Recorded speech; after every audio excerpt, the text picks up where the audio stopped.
Yan, speaking of LeBron James, ang sabi ni LeBron James ay, there's no party like a Diddy party. 'Di ba?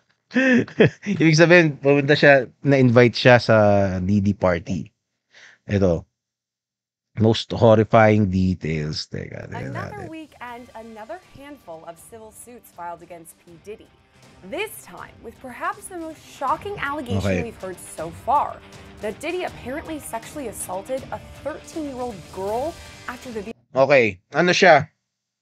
Itong si Diddy, uh, we all know him as the artist, the rapper, 'di ba? Yun muna, rapper si Puff Daddy pa dati. Hindi mo malaman kung anong tatawag mo dito sa hayop na 'to, 'di ba?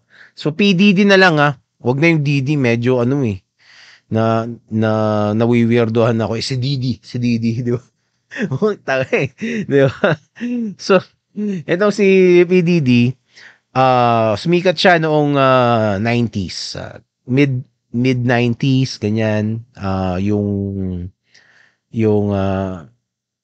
ano bang kanta yon? Um, I'll Be Missing You, 'di ba? Na tribute niya kay Biggie, Notorious B.I.G. Nung panahon na yon, usong-uso yung gang wars sa Amerika, sa hip hop community, yung West Side versus East Side, mga ganyan. So, um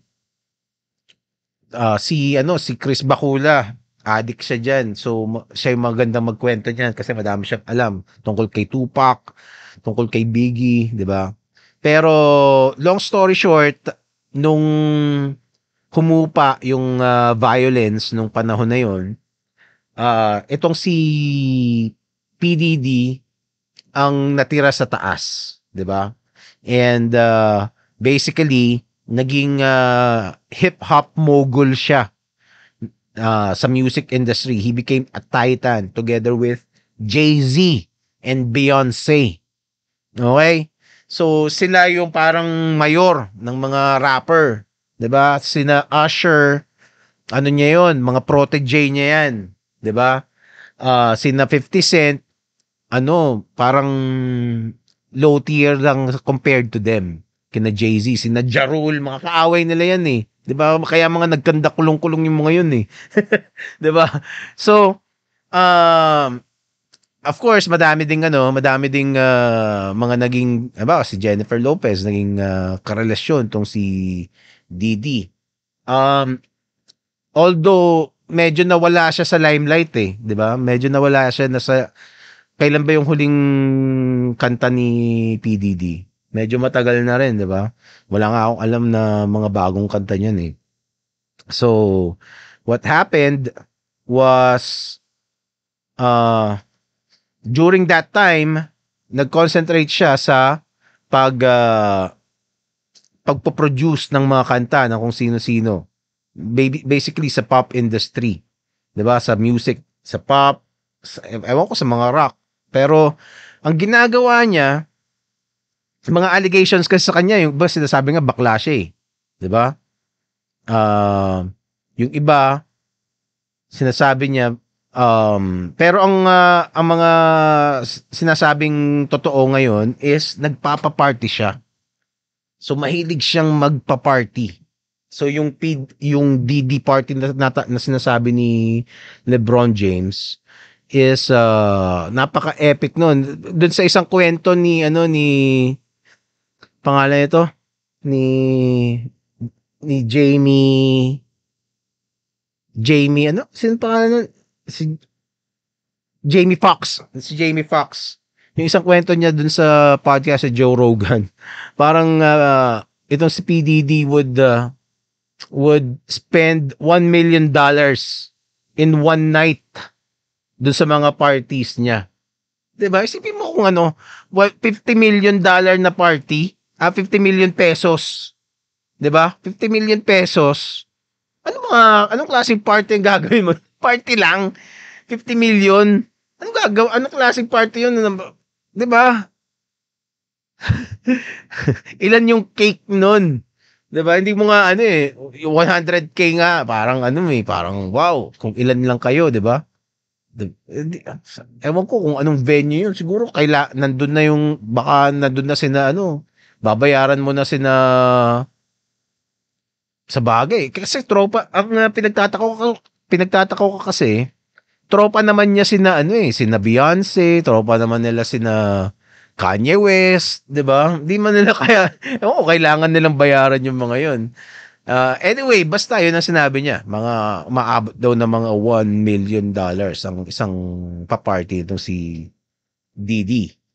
Pero ang lumalabas dun sa mga accusation sa kanya, during those parties, meron siyang, kumbaga nagiging madaming sex na nangyayari, 'di ba? Tapos yung drugs, tapos yung pinakita yung yung mga baby oil, 'di ba? Ang dami niyang 1,000 bottles daw yung baby oil niya eh. And etong si Didi, ang accusation sa kanya, he lures the celebrities na ini-invite niya, like katulad niyan sina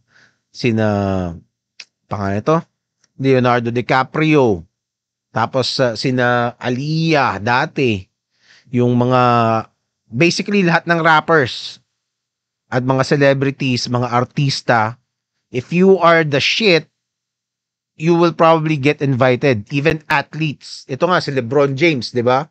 So, ang ginagawa daw ni PDD, idadrag ka niya, tapos they're gonna, siguro susuhulan ka ng mga chicks kung lalaki ka, 'di ba?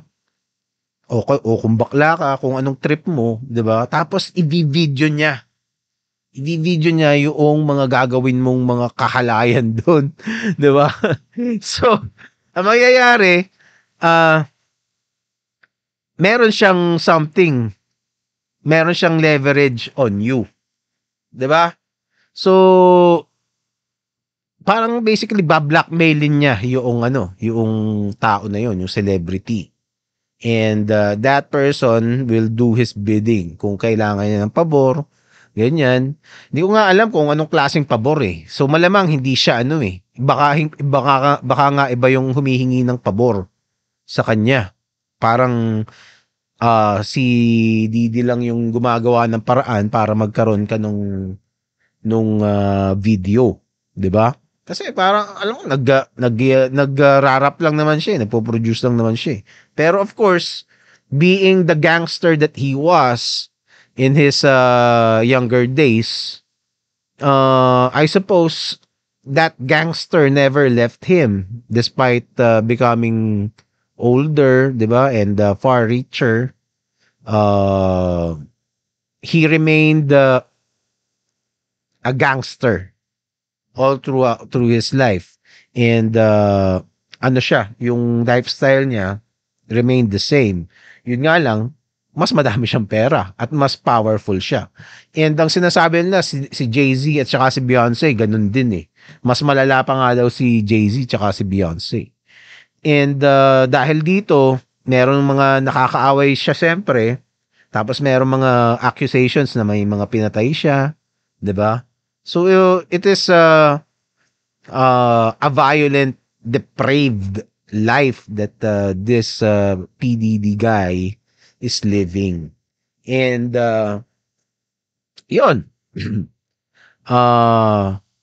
Ngayon nahuli siya. Kasi kaya siya nahuli, meron kasi siyang ex na binugbog. 'Di ba? Meron siyang binugbog. Tapos para hindi na siya maimbestigahan, binayaran niya, nagsettle siya, binayaran niya yata ng 30 million yung babae, 'di ba? So, dahil binayaran niya ng 30 million yung babae, nakita nung ibang mga tao na naagrabyado niya. 'Di ba? Binayaran 'to. Inagrabyado rin ako eh. Di umano siya, parang sinu din nila si Didi, si Pop Daddy, 'di ba? So dinimanda niya rin. Tapos ngayon, yung mga pulis, shock din sila dun sa mga reports, 'di ba? Tapos teka, parang parang may pattern, 'di ba? Parang may tawag dito, parang masyadong kahindik-hindik ito para hindi saliksikin. Pero open secret naman 'yan doon sa doon sa circles nila. So hindi ko alam kung anong nangyari diyan.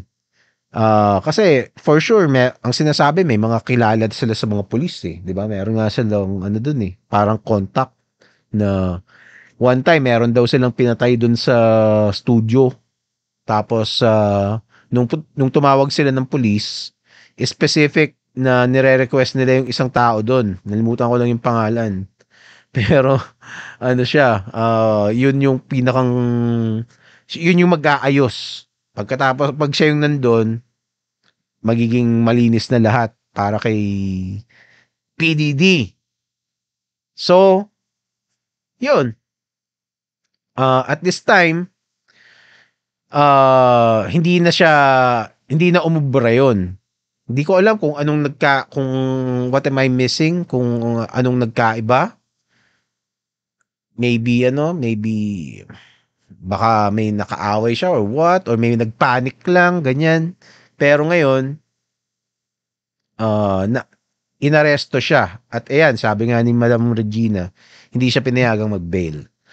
And dahil hindi siya naka-bail at nakakulong lang siya doon, people are saying na maaring magaya siya kay Jeffrey Epstein. Kilala niyo ba si Jeffrey Epstein? Basically para siyang si PDD. Same racket. Okay, so itong si Jeffrey Epstein, ang racket naman niya, basically, niya rin, ba-blackmail niya rin yung mga napapasama niya doon sa private island niya. 'Di ba? So, bibigyan niya ng mga underage kids, tapos i-video niya kung nagda-drugs, ganyan. And yung mga target naman nito, hindi mga musicians, hindi mga celebrities. Ang target ni Jeffrey Epstein, mga politicians, mga business people, 'di ba? Yung mga moguls, yung mga Bill Gates type, ganyan. So, mas matindi tong si Jeffrey Epstein kasi kung hawak mo yung isang politiko, malaking impluwensya nun. 'Di ba? Si Bill Clinton, mga ganyan, mga presidente. Si Donald Trump din daw. Tapos, kung sino-sino pa. And, ang nangyari, nahuli rin siya, 'di ba? Nahuli rin siya eventually. And nakulong din siya. At hindi rin siya pinag-bail. Pero ang pinagkaiba for now is itong si Jeffrey Epstein, namatay siya, okay? Sa kulungan. Ang sinasabi nila, nagbikti raw kumbaga, he killed himself doon sa kulungan, 'di ba? Pero walang naniniwala doon. Basically, parang pinatahimik siya. No, sa dami ng mga galit sa kanya, 'di ba? Sa dami ng mga pwedeng pumatay sa kanya, ng mga sobrang yaman, 'di ba? So, yun ang hinala nila na pinatay siya doon sa loob ng kulungan para hindi niya maikanta yung mga nalalaman niya. 'Di ba? So parang ganun din ang kinakatakot ng mga tao dito kay PDD, 'di ba? Baka ma-Epstein siya. Kasi madami siyang mga nakabangga, 'di ba? Kasi malay mo ang mangyari, let's say kunyari si Justin Bieber. Kasi isa si Justin Bieber sa mga biktima ni nito allegedly. Bata pa lang kasi si Justin Bieber nung sumikat eh. Tapos 15 years old si Justin Bieber. Sinasama nitong si PDD sa mga parties niya, 'di ba? Hindi mo alam binibigyan siya ng drugs, hindi mo alam binibigyan siya ng mga babae, 'di ba? Iba mas matanda pa sa kanya. Tapos tinatakot siya, may video na kinakapkapan si Justin Bieber nitong si PDD eh. 'Di ba? Meron ka bang diyan? Baka naka-wire ka. Baka may may mic siya, 'di ba? So, makikita mo kabado si Justin Bieber. Yan, ang bata pa lang ni Justin Bieber nun. Kaya mabaliw-baliw si Justin Bieber nun eh, di ba? If you remember, a few years back, laging laman ng ano si Justin Bieber ng mga tabloid sa Amerika. Kasi nagwawala siya, 'di ba? Parang unstable siya. And a lot of artists din na nangyayari yung mga ganyan. Ang sinasabi nila, pag binangga mo daw tong sina PDD, na katulad ni Mariah Carey, nakaaway niya si PDD eh. Ang ginagawa nila is parang pinapalabas nilang baliw. Ganun. Parang nakaaway ata ni ano eh, ni Mariah Carey si ano eh, si paano to? Si Beyonce ba o si J-Lo? Basta ganun. Konektado yung kay ano eh, kay PDD. So biglang nabaliw si ano si Mariah Carey. Tapos madami pa si Dave Chappelle, 'di ba? Tapos si Cat Williams, para mga ganun, mga naging kaaway niya rin. And kumbaga ang punto is this guy has the power to ruin you. 'Di ba? If na ano ka, na nakaaway mo sila, na bad trip siya sa'yo, sisirain ka niya. Ganun. So, takot sila. Ang mga sinasabi na sina Lady Gaga, yun ang mga biktima niya eh. Sinasabi nila. Ewan ko, si Usher, lalo na. 'Di ba? Ang sinasabi nila kay Usher, may mga parang ginawa daw nilang bakla si Usher eh. Hindi ko ano kasi si Usher parang minor pa lang siya. Itong si Puff Daddy, he got him under his wing. 'Di ba? Nung late 90s, nung sikat si Usher, yung mga Confessions, yung mga ganong era niya, yung mga Nice and Slow, yung Usher na yon, 'di ba? Yung pala, di natin alam, minomolest siya sa ni PDD. I don't know kung ano nangyari. Pero pag nakita mo naman si Usher ngayon, mukhang okay naman siya. Pero hindi naman siya nagkaroon ng yung mga episodes katulad nung nangyari kay Justin Bieber. Pero I don't know kung totoo 'yun, it's still a horrible experience, 'di ba? Kasi minor ka eh. Bata ka pa nun eh. Tapos parang nagkaroon ng naging legal guardian si PDD nitong si Usher, 'di ba? So ang isang takeaway dito is itong mga to kasi sina PDD, sina J-Lo, sina Beyonce, sina Jay-Z, mga iniidolo ng mga tao 'yan eh, 'di ba? Tapos pag sinabi mo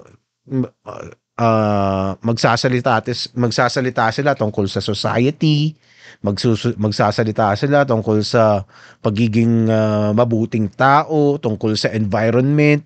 Gawin mo to, ganyan. Masama ka pag itong ginawa mo, 'di ba? Sinesermonan nila yung yung mga tao lalo na sa mga award shows, 'di ba?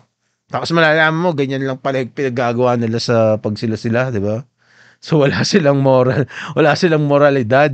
Pero kung i-berate nila yung mga tao, 'di ba? While them being multi-millionaires and billionaires telling you how it is to be a good person when they're not, 'di ba? So, yun lang. Kaya mag-ingat kayo sa pakikinig sa mga maimpluwensyang tao, 'di ba? Di porket sinabi ng celebrity papaniwalaan mo na, 'di ba? Maganda yung meron kang sariling pangunawa at may kakayahan kang umunawa sa mga bagay-bagay, 'di ba? Gumamit ka ng The Comicsman Method. Ayan, nakalagay sa ilalim. Diyan. Hanapin niyo yung video ko tungkol sa Comicsman Method para para malay mo makatulong. Okay. So, I suppose yun na lang muna. Yun na lang muna, Madam Regina. Parang may gusto na akong ibang gawin. At saka kumakati ang ilong ko, kanina pa ako ng ilong ko. Allergic na naman ako. Umulan kasi. Anyway, I suppose that's it. Sinipon na ako. Ha?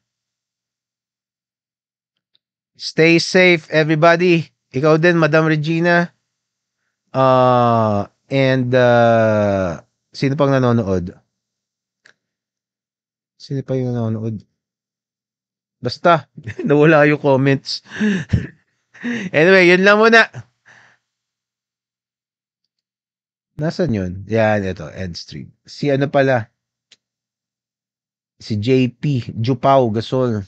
Si KP. Shoutout sa inyo. Paalam.